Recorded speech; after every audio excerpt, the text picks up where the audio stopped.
Hi, everybody. Welcome back to Bible in a Year. My name is Natalie, and today we are on day 347.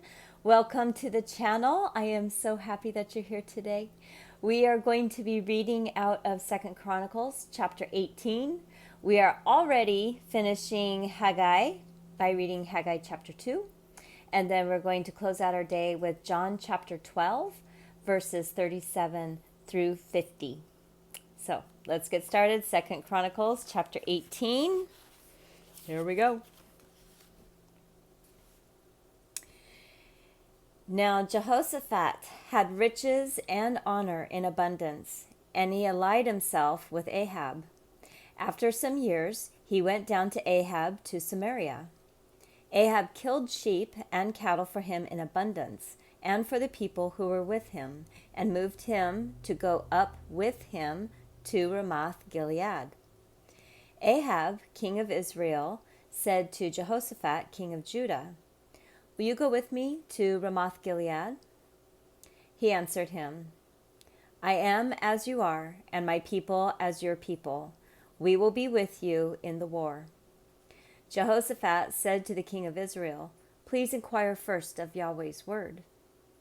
Then the king of Israel gathered the prophets together, 400 men, and said to them, "Shall we go to Ramoth-Gilead to battle, or shall I forbear?"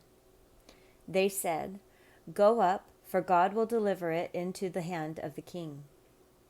But Jehoshaphat said, "Isn't there here a prophet of Yahweh besides, that we may inquire of him?"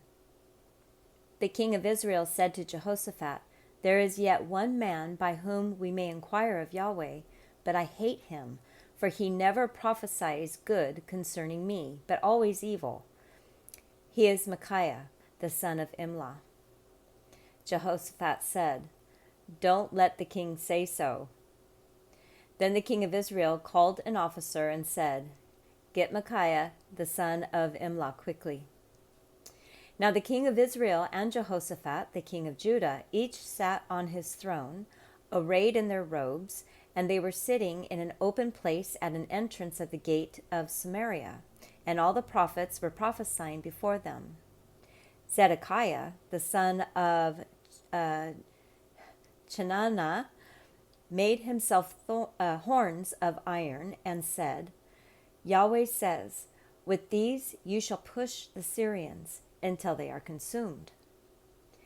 All the prophets prophesied, saying, "Go up to Ramoth-Gilead and prosper, for Yahweh will deliver it into the hand of the king." The messenger who went to call Micaiah spoke to him, saying, "Behold, the words of the prophets declare good to the king with one mouth. Let your word, therefore, please be like one of theirs, and speak good." Micaiah said, "As Yahweh lives, I will say what my God says." When he had come to the king said to him, "Micaiah, shall we go to Ramoth-Gilead to battle, or shall I forbear?" He said, "Go up and prosper. They shall be delivered into your hand." The king said to him, "How many times shall I adjure you that you speak to me nothing but the truth in Yahweh's name?" And he said, "I saw all Israel scattered on the mountains as sheep that have no shepherd. Yahweh said, 'These have no master. Let them each return to his house in peace.'" The king of Israel said to Jehoshaphat, "Didn't I tell you that he would not prophesy good concerning me, but evil?" Micaiah said, "Therefore hear Yahweh's word. I saw Yahweh sitting on his throne, and all the army of heaven standing on his right hand and on his left." Yahweh said, "Who will entice Ahab, king of Israel, that he may go up and fall at Ramoth-Gilead?" One spoke, saying, "In this way," and another saying, "In that way." A spirit came out, stood before Yahweh, and said, "I will entice him." Yahweh said to him, "How?" He said, "I will go and will be a lying spirit in the mouth of all his prophets." He said, you will entice him, and will prevail also. Go and do so. Now therefore, behold, Yahweh has put a lying spirit in the mouth of these your prophets, and Yahweh has spoken evil concerning you. Then Zedekiah, the son of Chenaanah, came near and struck Micaiah on the cheek and said, Which way did Yahweh's spirit go from me to speak to you? Micaiah said, Behold, you shall see on that day, when you go into an inner room to hide yourself. The king of Israel said, Take Micaiah and carry him back to Amon, the governor of the city, and to Joash, the king's son, and say, The king says, Put this fellow in the prison and feed him with bread of affliction and with water of affliction until I return in peace. Micaiah said, If you return at all in peace, Yahweh has not spoken by me. He said, Listen, you people, all of you. So the king of Israel and Jehoshaphat, the king of Judah, went up to Ramoth-Gilead. The king of Israel said to Jehoshaphat, I will disguise myself and go into the battle, but you put on your robes. So the king of Israel disguised himself, and they went into battle. Now the king of Syria had commanded the captains of his chariots, saying, Don't fight with small nor great, except only with the king of Israel. When the captains of the chariots saw Jehoshaphat, they said, It is the king of Israel. Therefore they turned around to fight against him, but Jehoshaphat cried out, and Yahweh helped him, and God moved them to depart from him. When the captains of the chariots saw that it was not the king of Israel, they turned back from pursuing him. A certain man drew his bow at random and struck the king of Israel between the joints of the armor. Therefore he said to the driver of the chariot, Turn around and carry me out of the battle, for I am severely wounded. The battle increased that day. However, the king of Israel propped himself up in his chariot against the Syrians until the evening, and about sunset he died. That's a cool piece of history. Yeah, I'm a history nerd. All right, let's finish up Haggai chapter 2. That was easy. Here we go. In the 7th month, in the 21st day of the month, Yahweh's word came by Haggai the prophet, saying, Speak now to Zerubbabel, the son of Shealtiel, governor of Judah, and to Joshua, the son of Jehozadak, the high priest, and to the remnant of the people, saying, Who is left among you who saw this house in its former glory? How do you see it now? Isn't it in your eyes as nothing? Yet now be strong, Zerubbabel, says Yahweh. Be strong, Joshua, son of Jehozadak, the high priest. Be strong, all you people of the land, says Yahweh, and work, for I am with you, says Yahweh of armies. This is the word that I covenanted with you when you came out of Egypt, and my spirit lived among you. Don't be afraid, for this is what Yahweh of armies says. Yet once more it is a little while, and I will shake the heavens, the earth, the sea, and the dry land, and I will shake all nations. The treasure of all nations will come, and I will fill this house with glory, says Yahweh of armies. The silver is mine, and the gold is mine, says Yahweh of armies. The latter glory of this house will be greater than the former, says Yahweh of armies, and in this place I will give peace, says Yahweh of armies.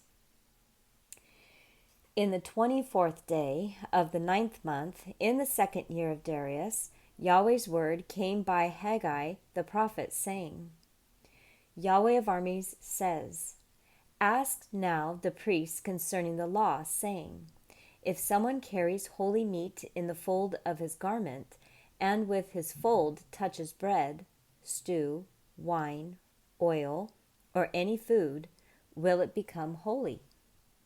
The priests answered, "No." Then Haggai said, "If one who is unclean by reason of a dead body touch any of these, will it be unclean?" The priests answered, "It will be unclean."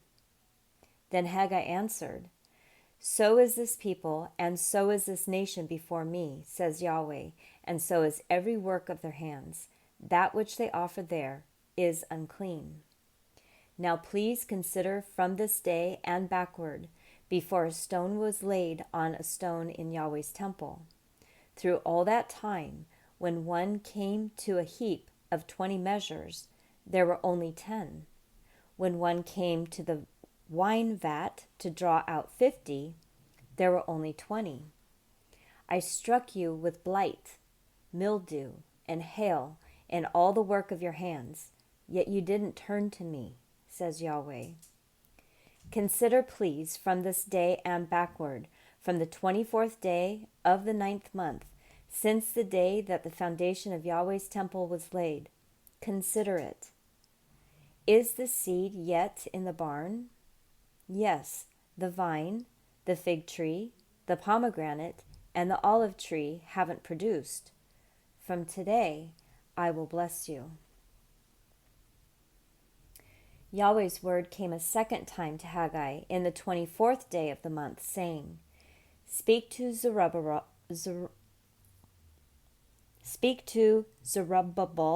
governor of Judah, saying, I shall shake the heavens and the earth.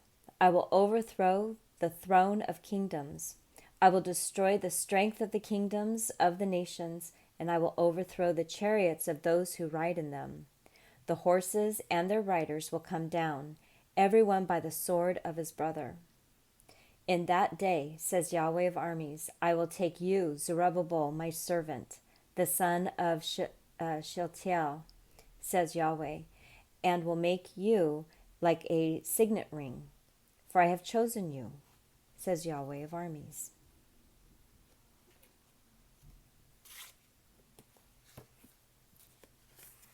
And there we have that, for I have chosen you. All right, John chapter 12, verse 37 through 50. We continue with the good news of John. Let's close out this day. But though he had done so many signs before them, yet they didn't believe in him, that the word of Isaiah the prophet might be fulfilled, which he spoke. Lord, who has believed our report? To whom has the arm of the Lord been revealed? For this cause they couldn't believe, for Isaiah said again, He has blinded their eyes, and he hardened their heart, lest they should see with their eyes, and perceive with their heart, and would turn, and I would heal them. Isaiah said these things when he saw his glory, and spoke of him. Nevertheless, even many of the rulers believed in him, but because of the Pharisees they didn't confess it, so that they wouldn't be put out of the synagogue. For they loved men's praise more than God's praise. Jesus cried out and said, Whoever believes in me, believes not in me, but in him who sent me. He who sees me sees him who sent me. I have come as a light into the world, that whoever believes in me may not remain in the darkness. If anyone listens to my sayings and doesn't believe, I don't judge him, for I came not to judge the world, but to save the world. He who rejects me and doesn't receive my sayings has one who judges him. The word that I spoke will judge him in the last day. For I spoke not from myself, but the Father who sent me gave me a commandment, what I should say and what I should speak. I know that his commandment is eternal life. The things, therefore, which I speak, even as the Father has said to me, so I speak.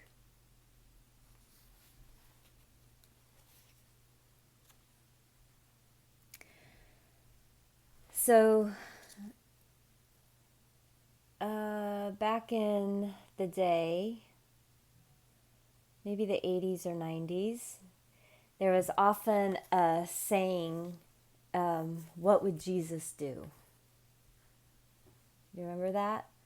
WWJD. What would Jesus do? And I think the answer got a little lost, because you can see right there, he is stressing the point, I'm not here to judge anybody. God is going to be judging. I'm here for peace. I'm here to sacrifice my body for everyone. Everybody is included in this new covenant. That's why I'm here. I'm not here to judge the Pharisees. I'm not here to judge the Sadducees. I'm not here to judge anybody.